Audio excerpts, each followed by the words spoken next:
માલિપા 14મી એપ્રિલની ઉજવણી થાય છે. બીજી વાત, એની પાસે જેટલી ડિગ્રી હતી એમાંથી કદાચ 50% ડિગ્રી લ્યો, 25% લ્યો, અરે 5% ડિગ્રી લ્યો અને ભારતમાં કોઈ મેળવે તો ભારત સિવાય તથાગતજી ઈ ડિગ્રીનું દુનિયામાં ક્યાંય વેલ્યુ નથી. એક જ બાબા સાહેબ એવો કે એની તમામ ડિગ્રીઓને સેલ્યુટ મારે વિશ્વના દેશો. એ ડિગ્રી તો આવી લેવાય જેની ડિગ્રીઓના સન્માન થતા હોય. અને હું તમે આપણે જેની નજરમાં માયકાંગલા, ગરીબના, ભિખારી, આપણને અડવા બોલાવા રાજી નહીં એવા દુનિયાના દેશો મારા તમારા ભીમરાવ સાહેબની તકતી મૂકી અને નોલેજ, આ સિમ્બોલ ઓફ નોલેજ લખવું પડે. જીવતું જાગતું જ્ઞાન જેને કહી શકાય. એનો અર્થ આવો તો અંગ્રેજી ઓછું પડ્યો છે પણ ખબર પડે ભીખુભાઈ તમારી જોડે બેહી થોડું શીખ્યો. નોલેજ એટલે જ્ઞાન, સિમ્બોલ એટલે સિક્કો.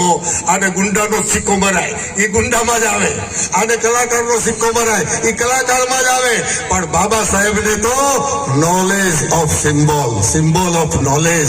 કલ્પના કરો ભલા મારા, હે હા, કોલંબિયાની યુનિવર્સિટીની વાલી આગળમાં તકતી મૂકવાની હોય અને 300 વર્ષમાં મારા તમારા એકલા નહીં, વિશ્વના તમામ દેશોની બાલીપાથી વિદ્યાર્થીઓ ભણવા આવતા હતા. એ બધાને ભેળા કરી અને દુનિયાના 300 તેજસ્વી તારાઓ, એમાં પહેલા નંબરમાં કોઈનું નામ લખાતું હોય તો મારા તમારા ભારતના ભીમરાવ બાબા સાહેબનું નામ લખે. કેટલી વાતો કરવાની.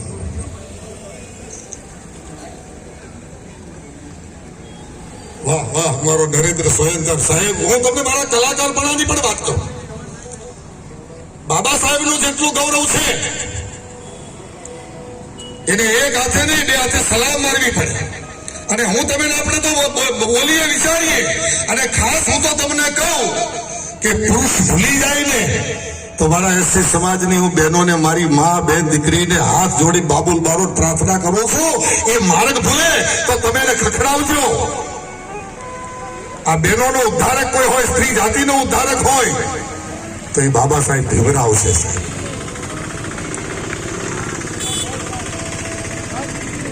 બહેનો પાછા શ્રાવણ મહિનો છે, ના મારે તો વળિયા બાપા જવાનું છે.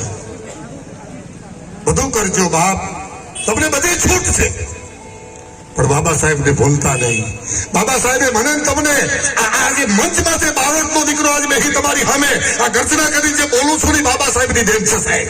તમે જે હામાં બેઠા છો આ ખુરશીઓ ડાળી અને મંચ મેદાનની મારી પાસે જાહેર રસ્તા ઉપર, એ કોઈ નાના સુની વાત છે સાહેબ? હે? અને કલ્પના કરો કે મારા અને તમારા ચહેરાની ઉપર આ ખુશીના ફૂલડા ખીલવનારો, મારા અને તમારા ચહેરા ઉપર ખુશીના ફૂલડા ખીલવનારો, એ જેની વિદેશની વાલીપાથી બેરિસ્ટર બનીને ભારતમાં આવ્યા અને તેથી આખું ભારત એને હામયું કરવા માટે થઈ, એને વધારવા માટે થઈ, એને બિરદાવવા માટે થઈ આ ફૂલડા ઉછાળતા અબીલ બોલ્યું અને એના ફૂલડા તોરા પહેરાવતા હતા. સાહેબ કલ્પના કરો આખા ભારતની વાલીપા માણસને જેને વધામણા થતા હોય એ બાબા સાહેબ. કોઈક દી વાંચો, હજારો મારા એની માથે આમ હાલડા ગાતા હતા, ખમા બાબા, ખમા બાબા. ધન્યવાદ. એકવાર તાળીઓ વગાડો મારા વડકર સાહેબ માટે. બાબા સાહેબના ફૂલહાર થતા હતા. આ વાત બહુ ધ્યાનથી સાંભળજો. અને મારી માતા બહેનો તો ખાસ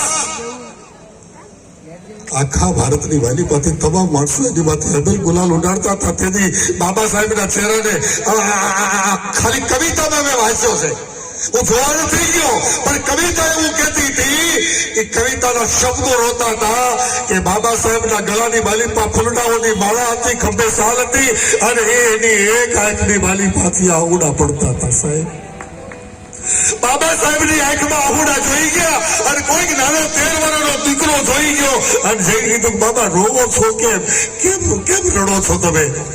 અને તેથી બાબા સાહેબ એટલું બોલ્યા, હું રોતો નથી, મને કોક રોવરાવે છે. હું રોતો નથી, મને કોક રોવરાવે છે કે કોણ રોવરાવે છે. અને આમ ત્રાહી નજર કરીને આ એક ખોડાની બાલિકા, એક દુબળો પાતળો દેહ, એક બાઈ ઊભી હતી, ઓઢડું અડધું હતું, અને એ બીજું કોઈ નહીં, માતા રમાબાઈ હતી, જેના આંગ ઉપર પૂરી હાડી નહોતી ઓઢેલી. ભલામણા એક બાજુ આમ તૂટીઓ વાળી ઊભી રહેલી બાઈ. અરે કલ્પના કરો ભલામણા, આ સૂટ ને સફારી પહેરનારા તમને મુબારક છે, પણ ક્યારેક ઉંડાણમાં જાજો કે મને એને સૂટ, મને એને સફારી, મને એને તમને બૂટમાં આ બજારમાં ફરના કરનારો માણસ ગોળ બેચીના પરિષદમાં જવા માટે જેથી નીકળ્યા ને બાબા, એ બાબા સાહેબ નીકળ્યા તેથી કોઈ કે આવીને કીધું, બાબા એક અજુગતું થઈ ગયું છે. શું થયું છે? એ જાહેરમાં કહેવાય એવું નથી, જાહેરમાં ન કહી શકું. તો કે બોલ, આ બાજુ આવ, બોલ. અને એક બાજુ બોલાવી અને કાનમાં એટલું કીધું કે બાબા સાહેબ તમારો દીકરો ગુજરી ગયો છે. કલ્પના કરો, હવે તમે વિચાર કરો, બાબા સાહેબ ગોળબેજીના પરિસરમાં જવા માટે નીકળતા હોય, કોઈ કે આવીને કાનમાં કીધું, એક કાને વાત સાંભળી, બીજા કાનને ખબર ન પડે એવી રીતે બાબા સાહેબે કીધું કે મારો એક મર્યો છે, મારા 10 કરોડ ને 10 લાખ ને બચાવવા માટે થઈ અને હું પાછો ન વળું. માણસે એટલું કીધું, બાબા એને